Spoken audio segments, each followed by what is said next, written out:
Halo semuanya, selamat datang di channel Cerita Film. Pada video kali ini saya akan membahas alur cerita film sejarah yang diangkat dari kisah nyata berjudul Cut Nyak Dien. Cut Nyak Dien merupakan salah satu pahlawan nasional wanita yang berasal dari Aceh.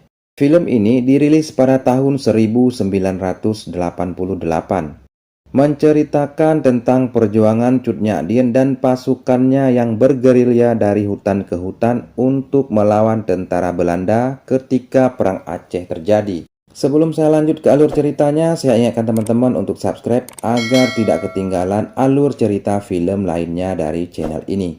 Dan inilah alur cerita film Cut Nyak Dien selengkapnya. Pada tanggal 26 Maret 1873, Belanda mengumumkan perang kepada Kerajaan Aceh. Perang yang berkecamuk selama puluhan tahun adalah perang terlama dan terpanjang dalam sejarah kolonial Belanda. Film ini dimulai pada tahun 1896, di mana Cut Nyak Dien menyemangati suaminya yaitu Teuku Umar untuk kembali menjadi panglima perang pasukan muslimin. Awalnya Teuku Umar sendiri ragu, karena rakyat Aceh pada saat itu tidak mempercayainya lagi. Dengan alasan ia dan pasukannya pernah menyerah ke kolonial Belanda selama 3 tahun. Di sini Teuku Umar menjelaskan kepada Cut Nyak, peristiwa tersebut hanyalah siasat perang, agar ia bisa mempelajari taktik perang dan membawa senjata milik Belanda. Belanda sendiri menamakan peristiwa ini dengan Het Verraad van Tengku Umar atau pengkhianatan Tengku Umar. Kemudian Tengku Umar meminta kepada Cut Nyak untuk memberitakan ke seluruh kampung, siapapun yang ingin syahid berperang dengan Belanda, ia menunggu di kaki bukit sebelum subuh. Di kaki bukit dengan penuh semangat, Teuku Umar mengajak rakyat Aceh untuk bersama-sama berperang melawan pasukan Belanda. Kemudian Teuku Umar dan pasukannya menyerang sebuah kamp tentara, di mana dalam pertempuran tersebut dimenangkan oleh Teuku Umar dan pasukannya. Hal ini membuat Belanda sangat marah dan menjadikan Teuku Umar dan istrinya Cut Nyak Dien target utama mereka, baik hidup maupun mati. Kemarahan tersebut dibalas Belanda dengan menyerang sebuah perkampungan, di mana penduduknya ditembak secara membabi buta. Selain itu, mereka juga membakar perkampungan tersebut. Sementara Tengku Lubeh orang Aceh yang mengkhianati bangsanya sendiri dengan menjadi informan Belanda. Ia menjumpai Jenderal Van Heut untuk memberitahukan keberadaan Tengku Nyak Makam. Tengku Nyak Makam merupakan panglima perang di wilayah Aceh Timur. Pada pertemuan tersebut, Tengku Lubeh meminta imbalan yang lebih banyak dari biasanya, berhubung ia memberikan informasi yang sangat penting. Malam harinya, Tengku Nyak Makam pun berhasil ditangkap. Ia pun langsung dieksekusi oleh pihak Belanda. Pada tahun 1899, saat itu, Melabuh yang telah dikuasai oleh Belanda hendak direbut kembali oleh Teuku Umar. Tetapi rencana tersebut telah lebih dulu diketahui oleh Belanda berkat informasi dari Tengku Lubeh. Belanda pun menurunkan 12 penembak jitu terbaiknya hanya untuk menghabisi Tengku Umar. Yang tidak kalah penting, Teuku Lubeh juga memberikan informasi jika Teuku Umar hanya bisa ditembus oleh peluru emas. Ketika pasukan Teuku Umar tiba di Melabuh, pasukan Belanda yang telah bersiap siaga dengan penembak jitunya pun langsung menyerang pasukan Aceh. Teuku Umar yang berada di garis depan pun gugur di tangan para penembak jitu. Gugurnya Tengku Umar tentu saja menjadi pukulan yang sangat berat bagi pasukannya. Kehilangan dan kesedihan mendalam juga dirasakan Cut Nyak dan anaknya Cut Gambang. Meski begitu, Cut Nyak tidak ingin berlarut-larut dalam kesedihan. Ia pun segera bangkit dan meneruskan perjuangan suaminya. Sepeninggal Tengku Umar, Cut Nyak memimpin pasukan yang mayoritasnya didominasi oleh laki-laki untuk melawan para penjajah. Ia pun bergerilya dari hutan ke hutan bersama pasukannya untuk menghindari kejaran dari pasukan Belanda yang terus mencari keberadaan mereka. Suatu hari, pasukan yang dipimpin Cut Nyak menyerang sebuah kamp pasukan Belanda, di mana pada penyerangan ini pasukan Aceh mampu meraih kemenangan dan membumi hanguskan kamp tersebut. Kejadian ini membuat Belanda sangat marah. Ia pun memerintahkan pasukannya untuk mencari jejak Cut Nyak. Dalam operasi tersebut, masyarakat yang tak berdosa dibunuh karena bungkam tentang keberadaan Cut Nyak. Selain itu, mereka juga membumi hanguskan kampung tersebut. Malam harinya, Cut Nyak menyampaikan kepada Panglaut keinginannya untuk masuk ke Melabuh. Namun, Panglaut melarangnya karena ia merasa bertanggung jawab atas keselamatan Cut Nyak. Tetapi, Cut Nyak tetaplah Cut Nyak. Ia memiliki pendirian yang sangat kuat. Sebelum berangkat, Cut Nyak diberikan emas dan bekal makanan oleh warga setempat yang mendukung perjuangannya. Ketika memasuki Melabuh, Cut Nyak menyamar sebagai wanita tua dan membawa seorang bayi.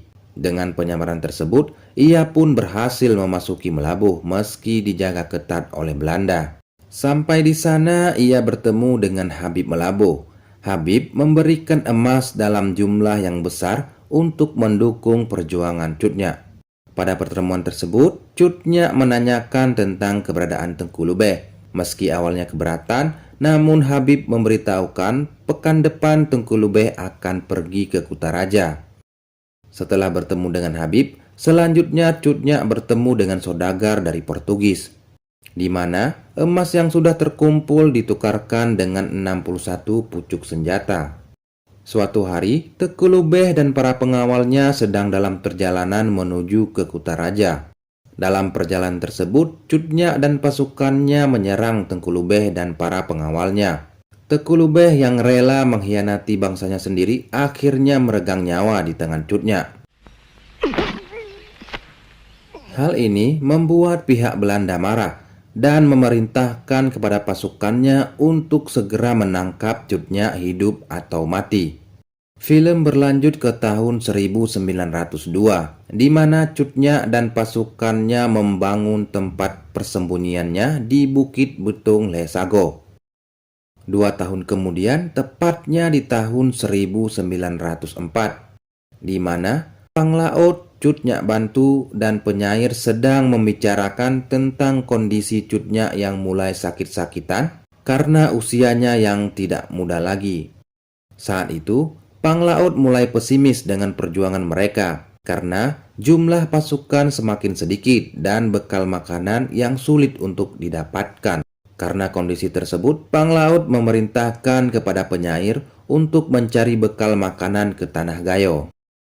Sampai di sana, alangkah terkejutnya sang penyair melihat penduduk kampung telah dibantai oleh tentara Belanda. Tidak ada yang tersisa kecuali seorang anak kecil bernama Agam. Agam pun dibawa oleh penyair bersamanya. Malam harinya, Panglaut memberitahukan kepada Cut Nyak bahwasanya banyak prajurit yang sudah syahid dan jatuh sakit. Namun, Panglaut juga membawa kabar gembira di mana para pejuang mampu melumpuhkan prajurit Marsosi Belanda yang dipimpin oleh Kapten Campione. Dan Cut Nyak sendiri ketika itu sudah tidak bisa lagi ikut peperangan karena kesehatannya yang semakin menurun. Suatu malam ketika sedang beristirahat, Cut Nyak memanggil Cut Nyak Bantu memberitahukan matanya yang rabun kini telah menjadi buta. Melihat kondisi tersebut, para pasukan yang setia kepada Cut Nyak hanya bisa terdiam. Sementara Cut Gambang hanya bisa menangis melihat kondisi ibunya. Sementara Panglaut terlihat sangat putus asa karena sudah tidak punya apa-apa lagi. Prajurit yang semakin sedikit sudah tidak memungkinkan lagi untuk melawan tentara Belanda yang semakin hari semakin banyak berdatangan. Hingga pada suatu hari, atas persetujuan Panglaut, Cut Nyak Bantu berpakaian seperti Cut Nyak Dien dan turun ke medan pertempuran dengan harapan apabila ia gugur, Belanda akan mengira itu Cut Nyak dan tidak akan mencarinya lagi.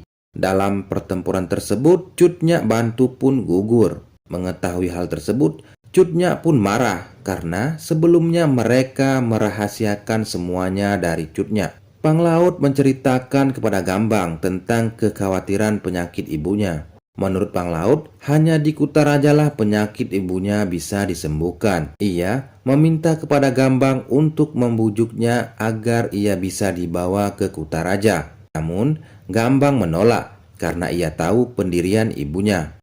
Sementara, di pihak Belanda awalnya mereka mengira yang gugur adalah Cut Nyak Bahkan, mereka telah merayakan kemenangan. Namun, berdasarkan hasil laporan ahli dari Kutaraja, yang gugur tersebut bukanlah Cut Nyak Merasa telah tertipu, tentara Belanda kembali menyerang tempat persembunyian Cut Nyak Beruntungnya, Cut Nyak selamat dari pengepungan tersebut. Panglaut yang merasa iba dengan kondisi Cut Nyak yang semakin hari semakin memburuk, akhirnya memutuskan untuk menjumpai pimpinan Belanda yaitu Kapten Vilman. Di mana dalam pertemuan tersebut Panglaut memiliki dua permintaan kepada pihak Belanda. Yang pertama, apabila Cut Nyak telah berada di tangan Belanda, berikan dia tempat dan pelayanan yang layak sebagai seorang pemimpin. Yang kedua, jangan pisahkan Cut Nyak dari tanah dan rakyat Aceh. Dan Panglaut sendiri tidak meminta apapun kepada Belanda. Setelah itu, Panglaut, Kapten Vilman dan pasukannya menuju di mana Cut Nyak dan para pejuangnya bersembunyi. Sampai di sana, pertempuran pun tak bisa dihindari. Para pejuang yang sudah mengetahui kedatangan Belanda ini pun menyerang pihak Belanda. Namun, karena kalah jumlah, para pejuang ini pun gugur di tangan Belanda.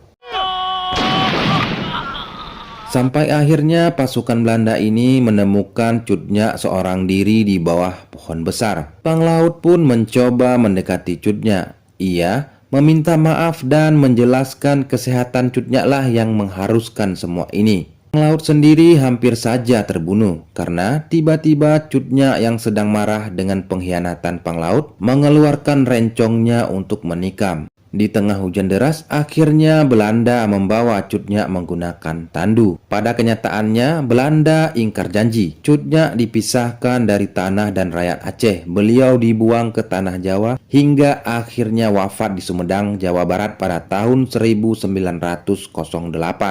Sementara anaknya, Cut Gambang terus bergerilya dari hutan ke hutan melawan para penjajah hingga akhirnya ia gugur di Tangsi Pidia pada tahun 1910. Meski begitu, perjuangan rakyat Aceh terus berlangsung dan film pun selesai.